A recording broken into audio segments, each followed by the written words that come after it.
Discretion is advised. You, there. Shirt off. In the tub. Mary Elizabeth was at the compound. She stood and watched us wash ourselves for about 45 minutes. Scrub.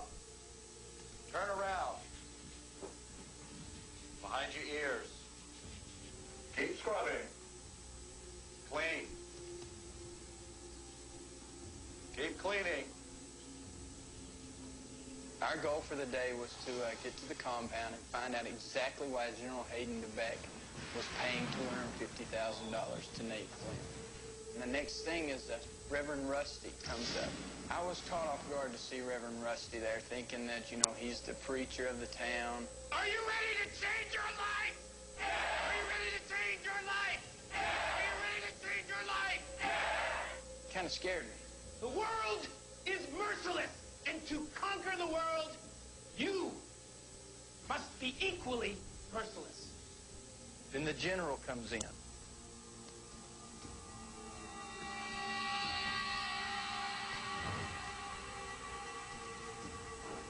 So you want to change your life?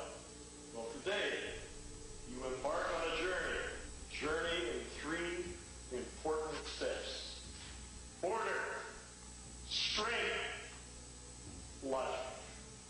When you have passed through those 3 levels, you will be cleansed. Then, I will speak privately to each one.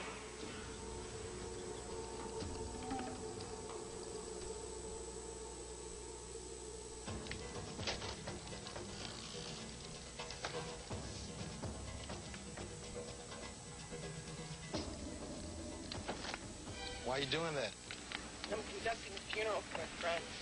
I'm a little confused right now with Connor, but, you know, even the toughest people in the world have a heart. And if they lose someone they really care for, then it hurts. I don't care what people are saying. They're saying that they saw you at that dock. Yeah.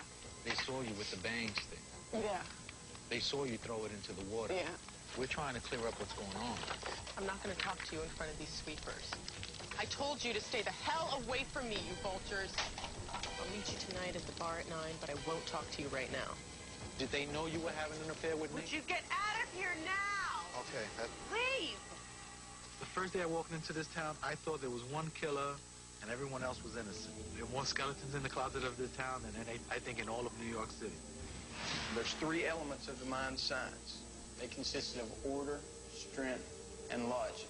The first being order. So we go in a room and there's probably 50 decks of cards. Order the first deck. And he's like, I want them 2 through ace, same suit.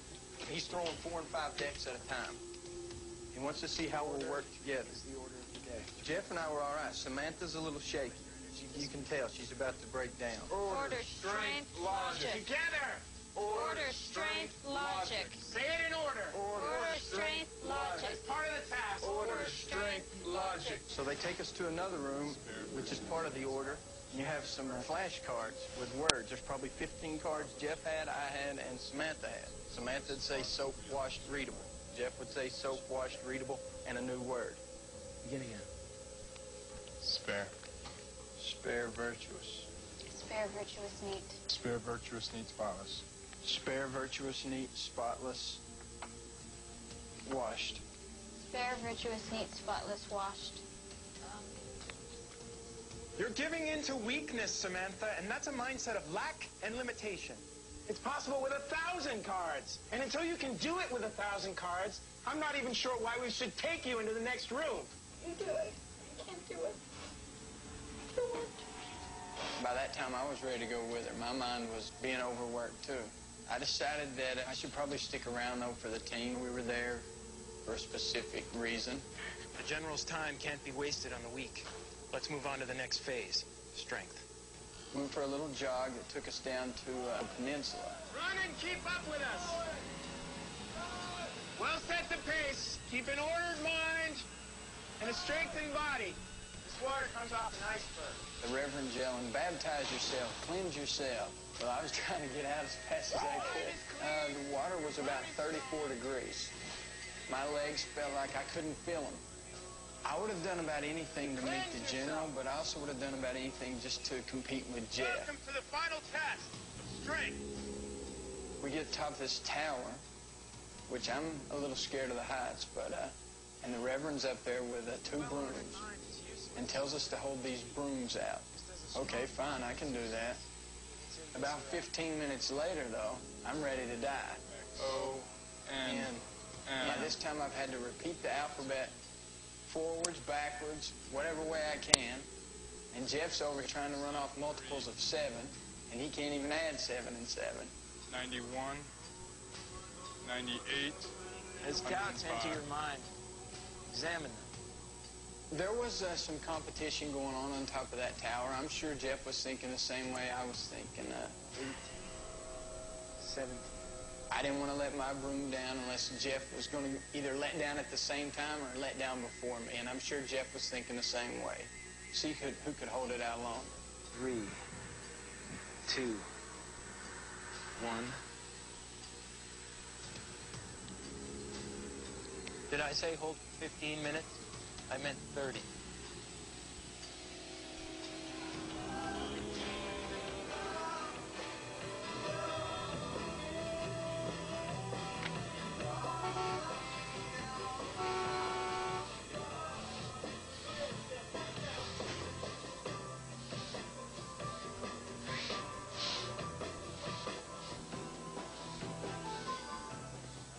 Come on, get in. I want to talk to you away from those damn sweepers. They've been following me all day. I know you were asking earlier about my island. My dad was a senior master sergeant in the Army. And he was also the foreman of the Kingfisher Cannery. Now, my dad owned Dog Island. When I was about 8 years old, he ran into some money problems and had to take a loan out from Kingfisher. And they wouldn't give it to us unless we put the island up for collateral. And we lost it. My dad started drinking heavily, and he died. I blame the Flints. I blame this whole town. It's as if they put a gun to his head. They might as well have done the same thing. My dad was an honorable man, and he was a war hero, and he was a part of this town. And they took that from him. I need a beer.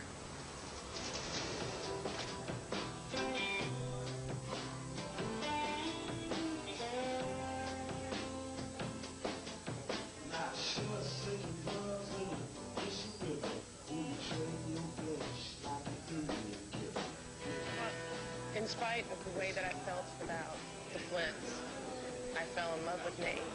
Nate came to me and he felt that what Kingfisher had done to our family was wrong. And so it kind of opened up my heart to him. So you say you spoke to him about 2 in the morning and then you left. And You never mentioned the pictures to you. Nope. So your relationship with him was pretty good until that night when you ended I it. ended it. I had to end it. We want to talk to you. Get your hands off me.